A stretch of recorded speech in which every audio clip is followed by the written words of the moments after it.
Cécile Delvaux m'a chargé de dire un mot de conclusion. Ce serait prétentieux de conclure et de conclure pour fermer, mais c'est plutôt des questions qui sont liées à mon expérience socio-anthropologique, puisque je travaille sur les relations entre l'homme et la technique depuis une trentaine d'années et sur les grandes questions écologiques.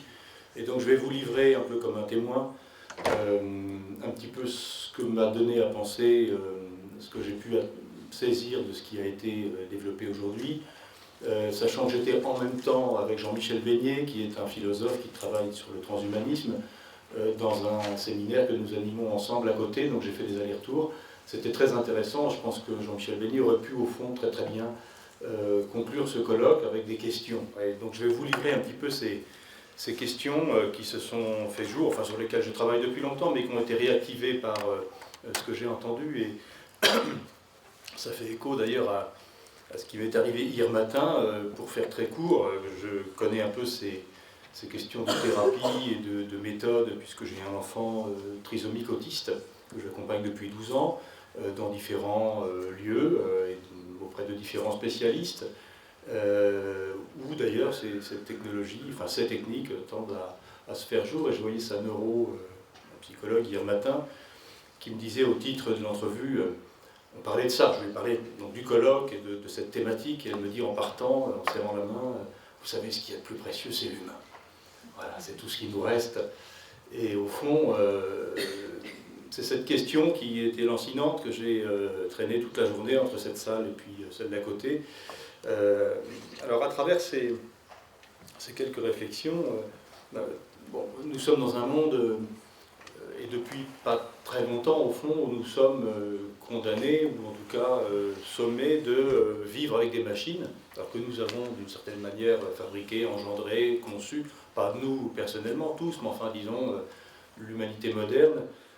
Et cette technique s'est un peu libérée. On voit bien aujourd'hui comment elle prend une place évidemment décisive dans la fabrication des comportements, enfin au sens de Foucault, hein, la normalisation, la définition morale, puisqu'il n'y a plus tellement d'éthique, mais enfin bon, ce qui est bien, ce qui est mal, ce qui est souhaitable, est-ce qu'il faut manger gras, est-ce qu'il faut prendre le soleil, est-ce qu'il faut... Enfin, tous nos comportements alimentaires, sexuels, et la santé, elle est conditionnée évidemment par tout ça. Alors la santé mentale, c'est un terme qui n'est pas propre à ma discipline socio-anthropologique, qui fait même plutôt problème, mais enfin j'entends à peu près ce dont il est question. Elle n'échappe pas évidemment à cette pénétration de la technique ou des machines qui ne sont plus des machines, des outils, j'allais dire le prolongement du bras ou du geste, mais des machines qui commencent à calculer, à computer et surtout à prendre des décisions à la place des humains. Alors c'est ce process, on en a parlé cet après-midi à côté, il est lié peut-être à une faillite de l'humanisme dans le courant du XXe siècle, où après la découverte des camps d'extermination et la bombe atomique, on a considéré, avec Norbert Wiener par exemple, que la fabrication d'un homme cybernétique serait peut-être plus, c'est-à-dire de confier aux machines le gouvernement de nos affaires plutôt qu'à notre conscience. Et donc la question qui occupe ce colloque, pour moi, je la situe dans ce mouvement-là. C'est-à-dire, au fond, qu'est-ce qu'on fait avec des machines pour traiter des pathologies qui elles-mêmes, pour aller 95% d'entre elles, sont des pathologies créées par l'homme. Et ça, je voulais le rappeler aussi, les déterminants de la santé aujourd'hui. J'ai fait une mission à l'ANSES, l'Agence nationale de sécurité sanitaire, pendant plusieurs années, sur les perturbateurs endocriniens et toutes ces pathologies, bien sûr, dégénératives de fin de vie, mais aussi l'autisme, les troubles du comportement, l'hyperactivité, sont pour l'essentiel liés à des substances, à une soupe chimique que l'on a libérée dans l'environnement depuis une cinquantaine d'années, donc environ 50 à 80 000 molécules, dont on ne connaît ni les effets immédiats, ni les effets dans la durée, et surtout ni les effets combinés, potentialisés, transgénérationnels, etc. Donc on voit apparaître, puisque nous sommes dans une sorte de grande foire aux aberrations biologiques et génétiques maintenant, des nouveautés qu'on ne comprend pas très bien. Alors il y a des choses qui sont un peu étudiées, d'autres qu'on découvre comme des phénomènes émergents, et puis il faut faire avec ça. Alors la question que je poserai au fond, c'est comment, dans une institution scientifique, enfin, puisque nous sommes tous un peu représentants d'un collectif, de pensée, de recherche, de questionnement, et auquel on demande de plus en plus d'apporter des solutions, quelle pourrait être une posture souhaitable, acceptable dans cette affaire. Je pense, donc je l'ai dit, hein, ces machines, il ne s'agit pas d'envisager de s'en départir. Nous n'avons qu'à apprendre, je fais référence à ce que disait l'intervenante, la dernière intervenante, et en particulier l'assistante sociale qui dit, Parot, je vais devoir apprendre à l'aimer, hein, quelque chose de cet ordre-là. Et c'est le philosophe Jean-Michel Simondon qui nous disait, il ne faut pas refuser évidemment la technique, mais il faudrait que nous ne soyons pas en fusion avec les machines, mais que nous soyons plutôt amis, que nous apprenions à cohabiter avec nos machines, et qu'il faut pour ça mieux les connaître. Et pour en connaître bien les ressorts, et en particulier quand on crée des dispositifs, hein, c'est le cas de la plupart des dispositifs de psychologie expérimentale, dont on a fait la restitution aujourd'hui, ces dispositifs très complexes ont pour moi, appellent en tout cas un regard pluridisciplinaire. Je vous dis ça parce que je pense que nous vivons une sorte de malencontre dans l'institution scientifique, et je le vois puisque je siège depuis de nombreuses années comme directeur de laboratoire, de pôle du CNRS, etc., dans des institutions pour distribuer des subventions, des bourses de thèse, allouer des contrats de recherche. Je vois une ligne de crête, ou une ligne de césure plutôt, s'opérer entre les sciences expérimentales, et cette ligne de césure dont je parle, elle coupe même la psychologie en deux maintenant.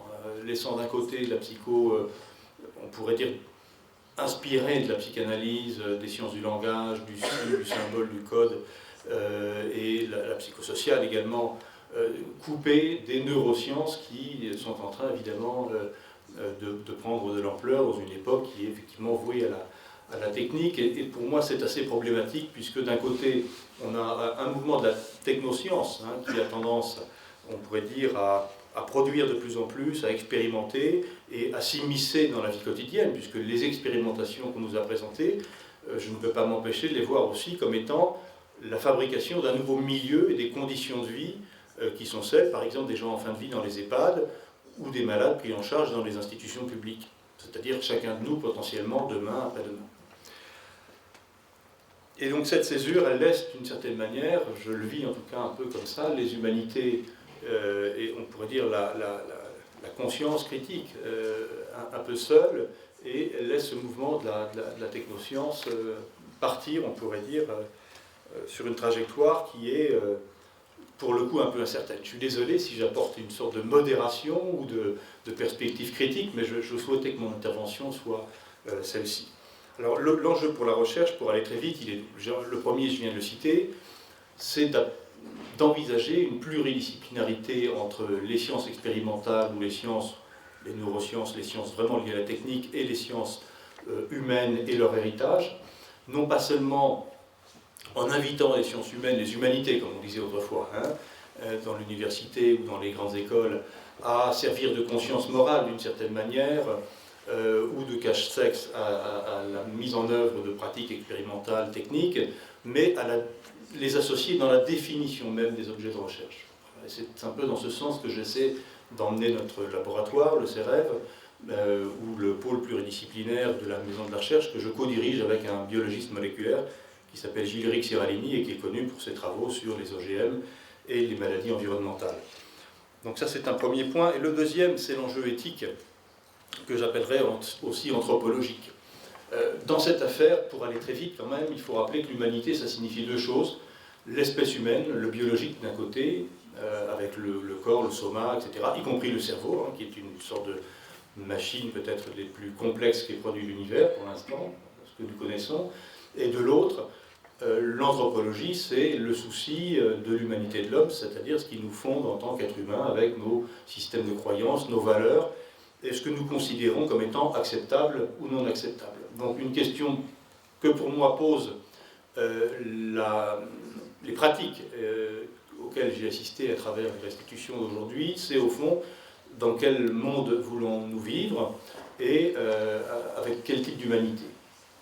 Et donc ça rejoint ce que je viens d'exprimer, c'est-à-dire que le plus grand danger serait de laisser s'installer cette espèce de césure entre le monde des valeurs, du sens, du sentiment, du monde vécu d'une part, et puis le monde de la technique qui, pour le rappeler Très brièvement, Jacques Ellul l'avait défini comme ça dans les années 50, et le monde de l'efficience, de la performance.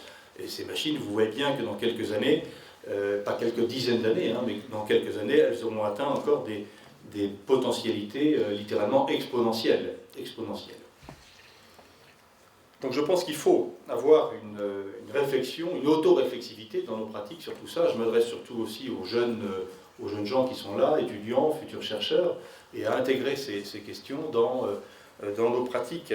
Le problème étant celui-ci, mais je vais peut-être terminer par là pour essayer de conclure et de faire une pirouette. Au fond, c'est l'humanité qui a effectivement produit la technique, mais ce qu'il ne faut pas considérer, c'est que la technique est neutre.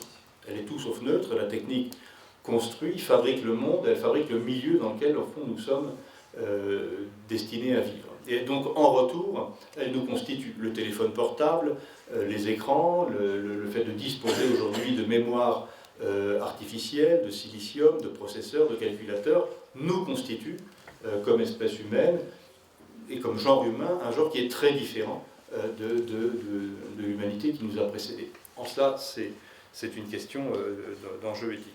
Et donc cette transformation de l'humain, vous voyez qu'elle peut conduire à une sorte de boucle tautologique où on va fabriquer un monde de plus en plus technique, qui va fabriquer les humains de plus en plus apprêtés à un monde technique, etc. Et on aboutit à une sorte de processus d'effacement progressif de la conscience, ou en tout cas de ce que j'appelle le socle anthropologique qui constituait notre humanité. Voilà. Donc je vous invite, tout en poursuivant ces travaux dont, évidemment, on ne peut pas remettre en cause la légitimité, puisque c'est la santé. Hein, et la santé, c'est quelque chose qu'on ne peut pas discuter. Mais il faut savoir aussi qu'une grande partie de ce qu'on met en place dans le domaine de la santé sert de banc d'essai pour des pratiques qui vont ensuite se généraliser ou s'appliquer à d'autres domaines dans la société. Voilà. Et que ça fabrique, au fond, le monde dans lequel nous allons devoir, encore une fois, apprendre à vivre. Et ce n'est pas forcément très facile. Hein, donc on est dans une société où il y a moins de névrosés peut-être qu'avant, et plutôt des dépressifs, pour des raisons sur lesquelles, par exemple, Alain Ehrenberg a beaucoup travaillé. Moi, ça m'intéresse en tant que sociologue. Maintenant, je vous invite, encore une fois, avec toute la foi qui m'anime, à envisager la coopération pluri- et voire transdisciplinaire comme étant absolument nécessaire si l'on veut conserver ce souci d'humanité à travers la science. Voilà. Merci à tous. Et merci évidemment, pour terminer, à tous ceux qui ont participé, animé avec aussi beaucoup de ferveur ce colloque, Serge Tisseron, Olivier Duris, ma collègue locale Cécile Dolbeau-Gandin. Donc voilà, je vous souhaite plein de bonheur dans la recherche.